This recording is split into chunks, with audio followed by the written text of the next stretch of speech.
orang yang nggak pernah belajar hukum berpendapat tentang hukum. Ya, Pak. Banyak orang yang nggak pernah kuliah yang ekonomi tiba-tiba seolah-olah menjadi pakar itu mengatakan misalkan Indonesia ini akan bangkrut.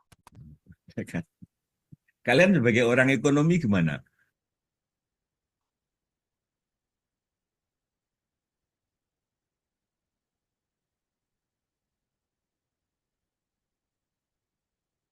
Kalau ada orang yang nggak pernah belajar ekonomi terus tiba-tiba menjadi pakar ekonomi.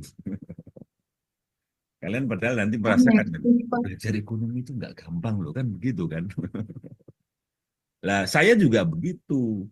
Kalau misalkan saya punya SH ya terus kemudian saya lihat ada orang yang nggak punya SH tapi bicara hukum seolah-olah dia paling pinter di bidang hukum gitu loh. Padahal kita dengarkan omongannya nggak benar gitu loh. Nah, itu kan sebetulnya penyimpangan dari kebebasan mengemukakan pendapat.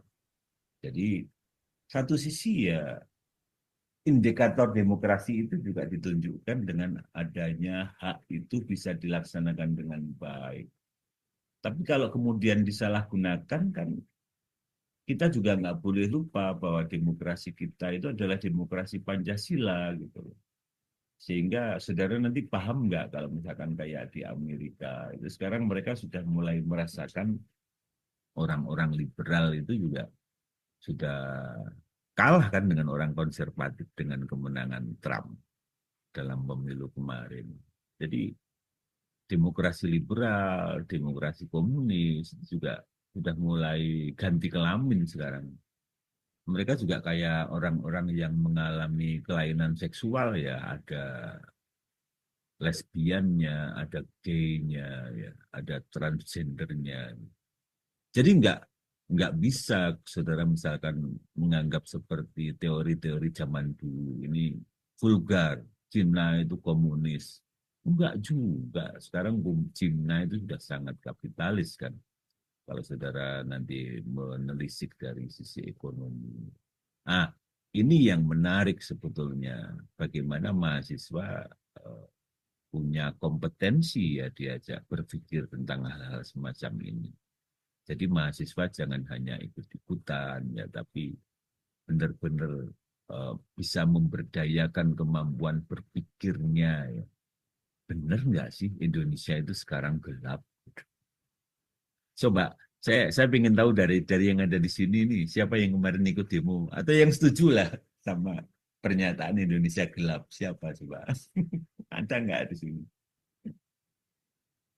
Pembandingannya siapa? Kalau bandingannya Amerika, Amerika loh sekarang lagi pusing. Iya, Amerika itu setiap nggak ada perang, dia pusing. Coba saudara amati waktu Bush Junior menyerang Irak.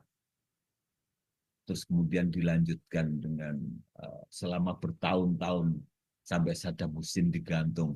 Dilanjutkan oleh George Bush Junior kan? Dari George Bush Senior dilanjutkan oleh George Bush Junior. Kaya raya. Kenapa? Karena infrastruktur terbesar mereka, industri terbesar mereka adalah senjata. Jadi pada saat nggak ada perang, ya bangkrut mereka.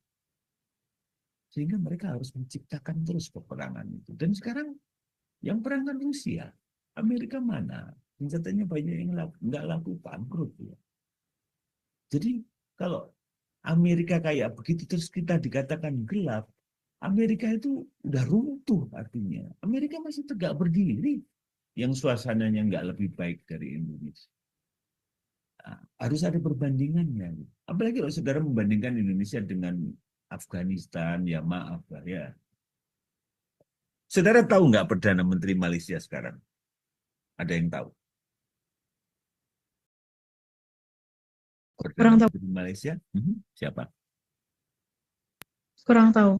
Loh, masa negara sebelah nggak tahu? Saudara googling juga siapa Perdana Menteri Malaysia sekarang. Tetangga kita loh. Siapa?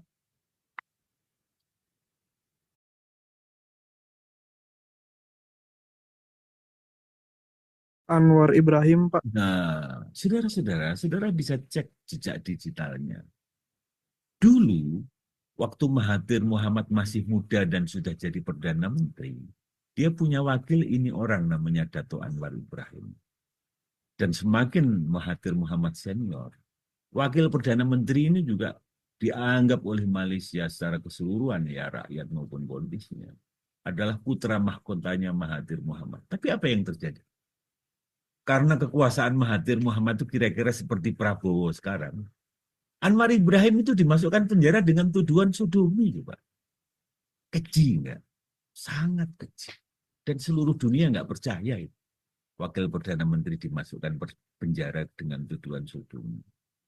Tapi setelah Mahathir Muhammad jadi Perdana Menteri lagi di usia yang sangat tua, ya, aki-aki ya. Sekarang kenyataannya, dia butuh Anwar Ibrahim. Mengapa dia butuh Anwar Ibrahim? Karena itu sudah nggak sanggup. Malaysia nggak baik-baik saja. Saudara-saudara, kalau Malaysia ini baik-baik saja, Mahathir Muhammad dan pemimpin-pemimpin top lainnya akan cari selain Dato' Anwar Ibrahim, yang dulu pernah dipenjarakan dengan tuduhan sodomi. Tapi karena Malaysia sedang tidak baik-baik aja, dan yang mereka anggap bisa menyelamatkan adalah Dato' Anwar Ibrahim, jadilah Dato' Anwar Ibrahim sekarang Perdana Menteri di Malaysia.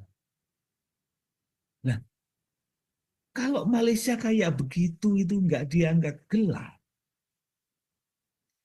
Yang dianggap gelap Indonesia, itu Malaysia artinya sudah runtuh. Jadi dibanding dengan Malaysia, kita ini jauh lebih baik, jauh lebih baik. Masalahnya yaitu tadi, karena kita itu sangat memberikan kebebasan, mahasiswa ini bebas ngomong, sampai dia ngomong yang dia nggak ngerti, sampai dia ngomong yang memfitnah, itu masih merdeka kan di sini. Nah, itu yang kalau tadi ditanyakan oleh Raihan ya, mengapa eh, pada saat temanmu mengirimkan kuesioner